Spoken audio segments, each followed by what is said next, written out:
Hey, welcome back to Steveston Motor Co. My name is Phil, and this is build number 51, our beautifully restored Mini, running the latest and greatest in our Honda engine program.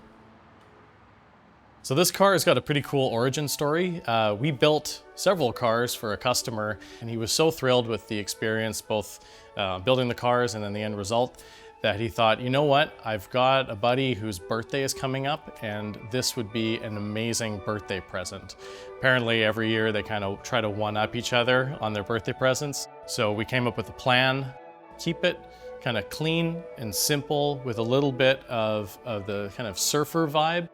His friend is a surfer, but the main thing is that we wanted to make sure it has the latest and greatest in our tech. And this is the end result. This is a 1994 Mini. The paint color is light ivory. It's a Porsche color. We went down to bare metal, brought it all back up, did all the body work. It's got sport pack arches and mini light 10-inch wheels. They're 10x6 with a low offset, so they fill out the sport packs really nicely. We went ahead and did all of the bright work. So we changed the bumpers and all the chrome. You'll see on the front grille, we've got our SMCO badge. On the top of the car, you'll see our SMCO roof rack. That is with a silver Santex powder coat and oiled oak slats. Around the back, we have our preferred Mark II taillights and a Monza cap on the fuel tank. It's just a generally really nice, clean Mini. So hopping into the car here, you can see we did a lot of little details. We wanted to carry that surfer vibe that we were going for with the car. And the first thing we did is we pulled it into the dash. So you can see we have our SMCO floating dash, but we did a wood inlay in this one so that it's got that surfboard look. We did wood on the top and the bottom, and then in the middle we did black and white Corian, which gives us a really cool line, goes right through the gauges like that. We then also took the Corian and pulled it down into the center console. It runs kind of lengthwise along the car. It houses a cup holder in the front. It also kind of encompasses our version 2 updated cable shifter, which is kind of a more refined version of the previous cable shifter where we had the full exposed linkage. This, you can see a little bit of the exposed linkage, but it drops it down so it's just not quite so prominent in the car. And then further back, we've got this beautiful brushed aluminum piece right here. This houses all of the air conditioning controls. So you've got your fan speed, your temperature, and then the AC on and off. All of the gauges and the switch panel are all milled in aluminum that all match. And then on the switch panel, we did a cool little plaque just as a kind of happy birthday for his friend. A lot of the aluminum have sort of a brush finish, so we did it with a Momo brush steering wheel. We've got a brush finish on the shifter. The shift knob itself is designed to look kind of like a Carrera GT shift knob, which is one of the nicest looking shift knobs out there. The car also has got 4 speakers and a subwoofer in the back. It's got Bluetooth, it's also got a radio. We've got our tinted visors, a lot of the other features you've probably seen on our other builds. We kept the carpets just a kind of a factory sort of setup. So we did factory style carpets, door cards, seat backs and seats. These are all done by Newton Commercial in the UK, and they embossed kind of our logo into them as well. So it's a really comfortable place to be. It's a great car for just cruising in, but it's also got a lot of power.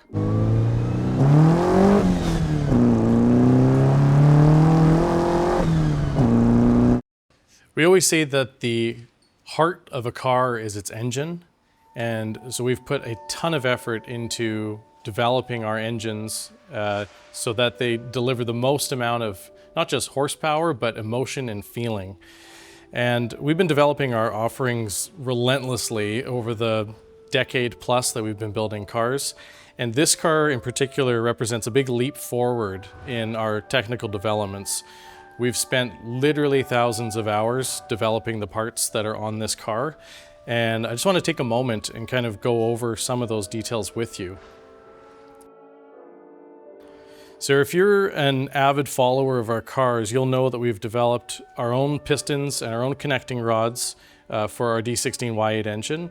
What you may not know is all the other bits that go into that package. So we are running individual throttle bodies on this car. Now we've done individual throttle bodies before, but this is an even more advanced version of that. One of the hardest things with particularly a Honda swapped Classic Mini is just space. There's not that much space in the engine bay.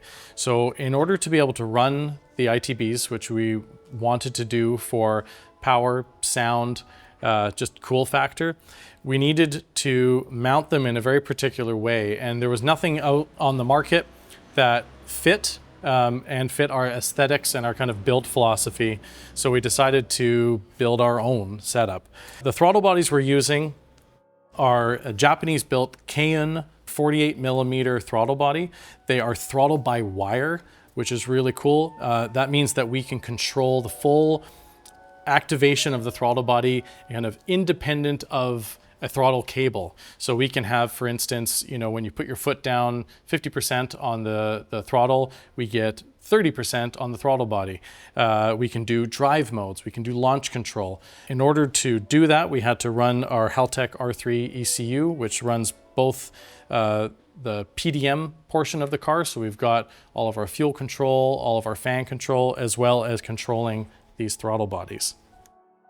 Now, in order to fit the throttle bodies to the engine, like I said, there was no existing manifold out there, so we needed to design our own.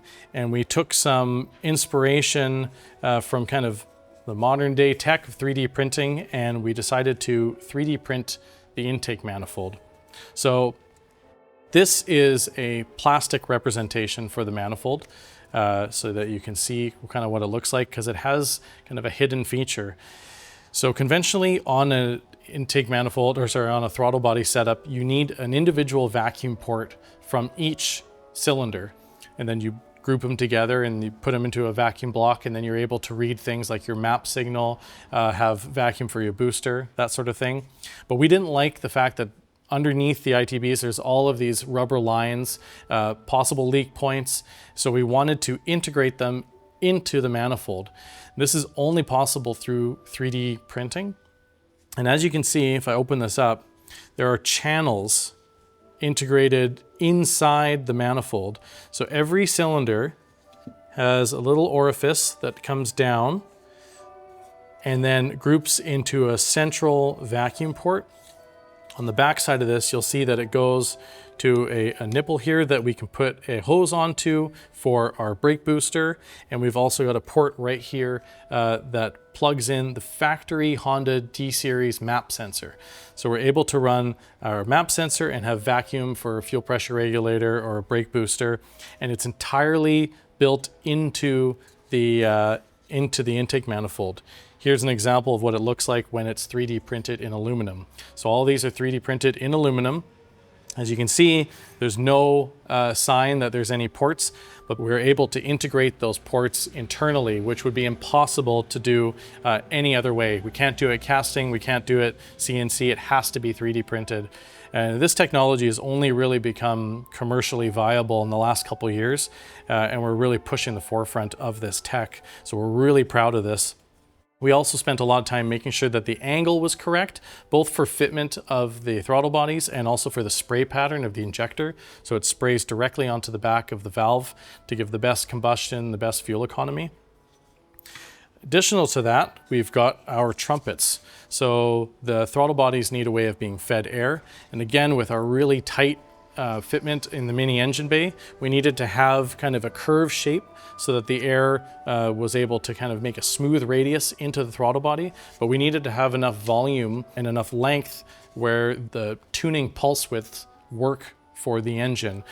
The size and shape of the trumpets on an ITB car are really, really particular. The kind of curve on the edge here, all of these radius are really important to getting that that power curve and that torque curve really stable. We also have a air filter here, which looks simple, but we spent a lot of time designing this so that it integrates directly into those. and choosing the right size air filter. We needed something that was big enough where it didn't have any impedance to flow, but small enough where it fit under the hood. So we went through a whole bunch of different variants and we landed on this one. And through our dyno testing, we've actually done dyno pulls with and without the filter, and it made no difference to horsepower, meaning that we were getting full flow to our intake system, and the air filter only provides protection to the engine and doesn't impede any of the horsepower. Speaking of horsepower, our engines now are producing over 25 foot-pounds of torque more everywhere in the rev range, which you really feel. It's a big difference. To give you an example, we are now making 90 foot-pounds of torque at 1500 RPM, which is more than a 1275 Mini will produce at redline. We're making that at 1500 RPM. All in, peak torques at 2500 RPM with the 150 foot-pounds of torque on this particular car, which is a lot and really low down. 2500 RPM is just barely off idle, and that torque pulls all the way to redline at 7000. And those are the differences between sort of peak numbers. You say, oh, it makes 150 foot-pounds. Okay, great. Or it makes 150 foot-pounds for the entirety of the rev range. And that's stuff that this ITB setup really does, and it pays huge dividends when you actually go to drive the car.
All right, I hope you liked seeing that deep dive into some of the tech. As you can see, we work really hard on all the bits that you don't necessarily see when you see the car. We're sort of obsessed with making this car as good as it can possibly be. And a lot of the tech that you've seen on today's episode with this car here, we're putting forward into all of our cars going forward. And that includes our newest release, which will be coming out shortly, which is our first production model. So we'll have a lot of videos on that coming out. We're doing 3 of them right now. So stay tuned for that. Thanks again for watching. If you are interested in having a build, feel free to reach out. All of our contact information is below. And if you're not, just thank you for watching. We really appreciate it. We have a ton of fun here. I hope you can see that. And I hope you enjoy getting to watch it.